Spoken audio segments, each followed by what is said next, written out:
Hello friends, welcome to my channel. In 1 minute, one question answer series, our today's question is which NDT method is most effective for detecting surface cracks on a non-magnetic stainless steel?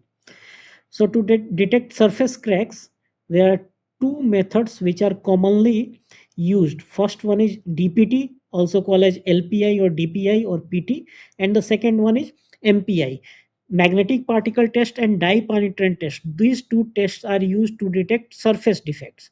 But here in this question, one exception is given, that is the test object should be non-magnetic stainless steel.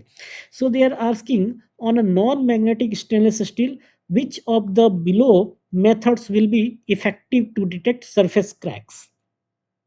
So as I told you earlier, DPT and MPI, dye penetrant test and magnetic particle test, are used for surface defects, but magnetic particle test is often used for magnetic materials which can be magnetized.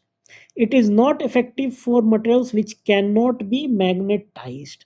And the question is on a material which is non-magnetic. So for non-magnetic material to detect surface cracks, LPI or DPT will be most effective. That is dye penetrant test or penetrant testing will be most effective for non-magnetic stainless steel. So our correct option is option 2, LPI.